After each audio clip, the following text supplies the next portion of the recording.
And never in the history of the world has such a regime ever possessed weapons so capable of destruction.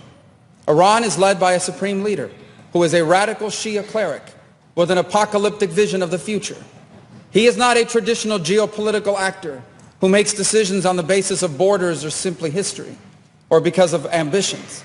He has an religious apocalyptic vision of the future, one that calls for triggering a conflict between the non-Muslim world and the Muslim world, one that he feels especially obligated to trigger.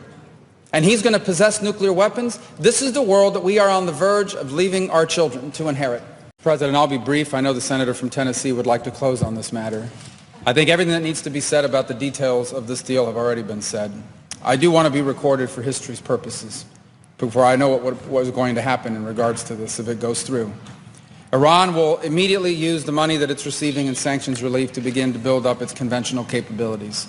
It will establish the most dominant military power in the region outside of the United States, and it will raise the price of us operating in the region. They're going to build anti-access capabilities, rockets capable of destroying our aircraft carriers and ships, continue to build these swift boats that are able to come on us, these fast boats that are able to swarm our naval assets. And they'll make it harder and harder for U.S. troops to be in the region. They'll also work with other terrorist groups in the region to target American servicemen and women. And they may or may not deny that they're involved, but they will target us and raise the price of our presence in the Middle East until they hope to completely pull us out of that region. They'll also continue to build long-range missiles, missiles capable of reaching the United States. Those are not affected by this deal, and they'll continue to build them as they've been doing. And then at some point in the near future, when the time is right, they will build a nuclear weapon. And they will do so because at that point they will know that they have become immune, that we will no longer be able to strike their nuclear program because the price of doing so will be too high. This is not just a work of imagination. It exists in the world today. It's called North Korea, where a lunatic possesses dozens of nuclear weapons and a long-range rocket that can already reach the United States. And we cannot do anything about it. An attack on North Korea today would result in an attack on Tokyo, or Seoul, or Guam, or Hawaii, or California. And so the world must now live with a lunatic in possession of nuclear weapons.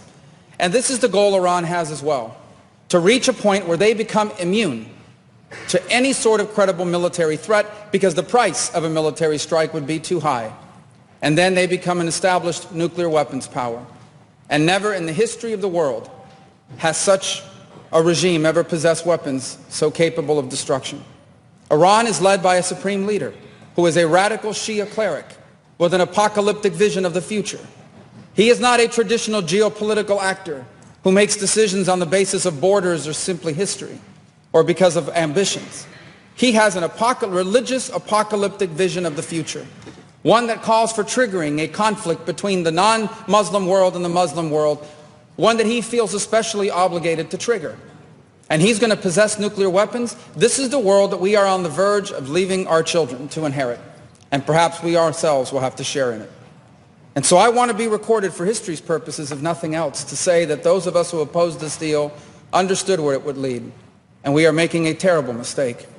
And I fear that a passage of this deal will make it even harder for us to prevent it. And I hope that there is still time to change our minds. But here's the good news.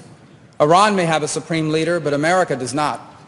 In this nation, we have a republic, and soon we will have new leaders, perhaps in this chamber, but also in the executive branch.